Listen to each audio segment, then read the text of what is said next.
ప్రైజులా దేవుడికి స్తోత్రం. హల్లెలూయా.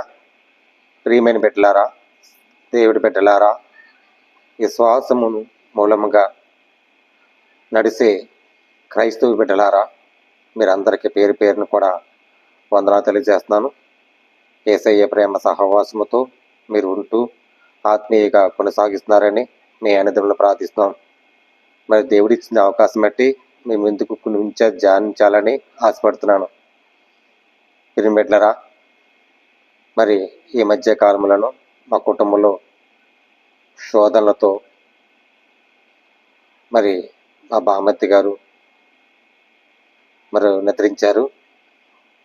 ఆత్మశాంతి కలగాలని కుటుంబ కొరకు ప్రార్థించండి. ఆయన కుటుంబ కొరకు బిడ్డలు, చిన్న బిడ్డలు అందరూ మీరు ప్రార్థనలో జ్ఞాపకం చేసుకోవాలని మనస్ఫూర్తిగా మనసారా కూడా వందనాలు తెలియజేస్తున్నానండి. బిడ్డలారా, మరి కొన్ని విషయాలు ధ్యానించాలని ఆశతో మరి ఈ బైబిల్లో కొన్ని మాటలు ఉన్నాయి, మీకు చెప్పాలని ఆశపడుతున్నాను. నేను నీకు అనే మాటకి ఇందులోనూ కొన్ని దేవుడు ఇచ్చింది మాట, నేను నీకు తోడే ఉంటాను అని మాట ఉండొచ్చు. నేను నీకు ఉత్తరం ఇచ్చుదును, నేను నీకు మరి ఆపదలు ఆదుకుందును అని ఈ బైబిల్ అనేక రాయబడ్డాయి, రాయబడ్డాయి. మరి ఏబు అని మరి ఏబు వెళ్తే అక్కడ చిన్న మాట చూడండి, 33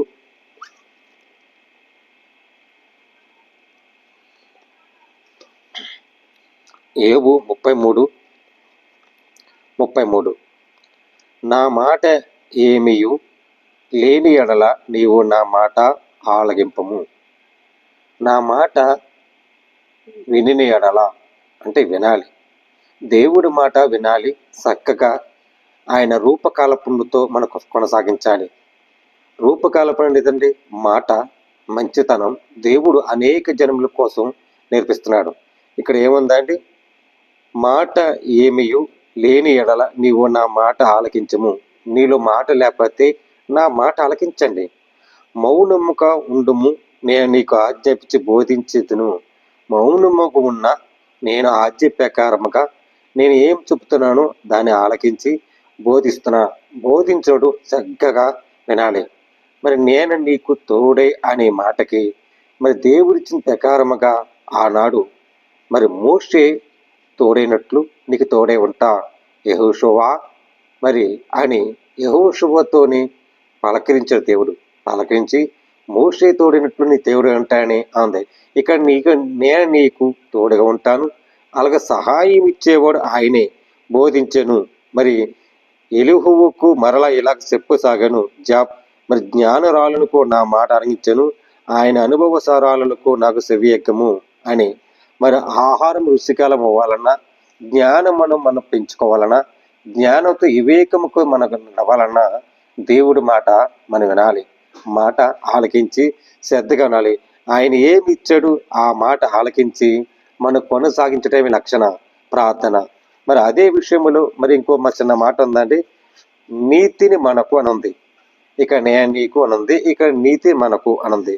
నీతిని మనకంటే సామెతలకు వెళ్ళిపోతే అక్కడ చిన్న మాట చూడండి, సామెతలు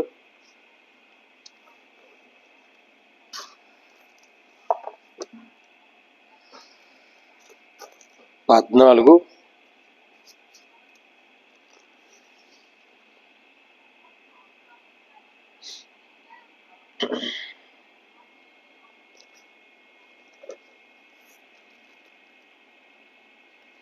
34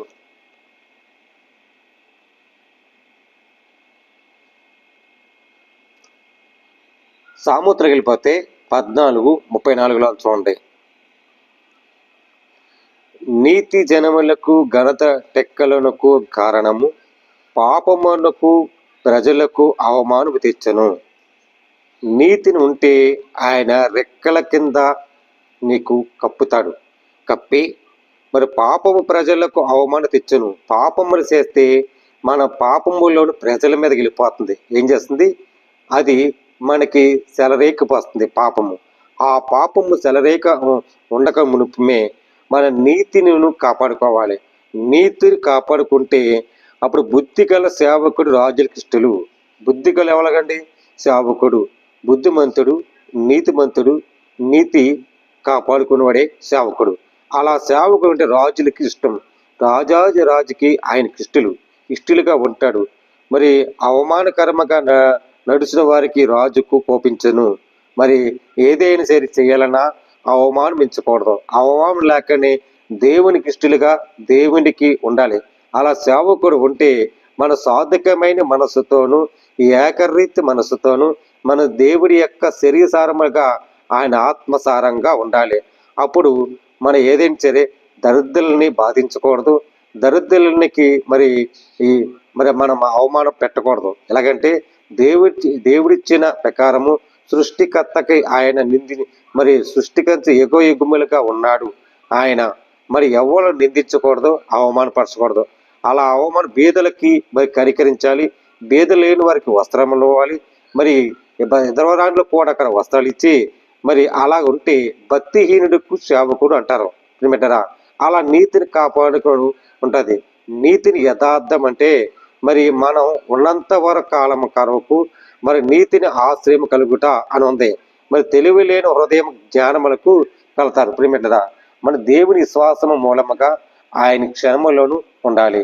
ఈ నీతిని యథార్థంగా ఉండాలి.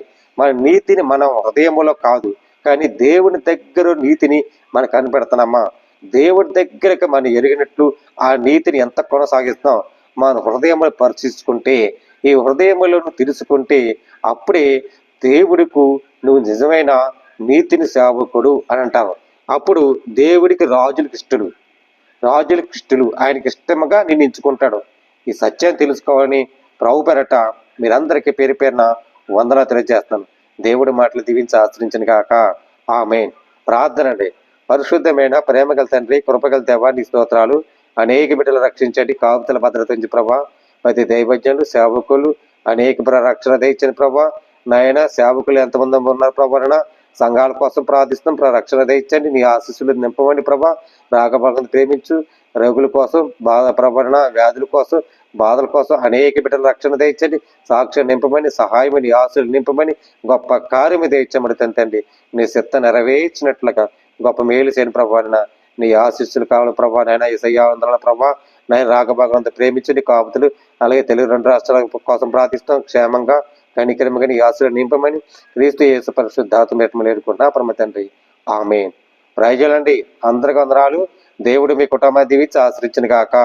ఆమేన్.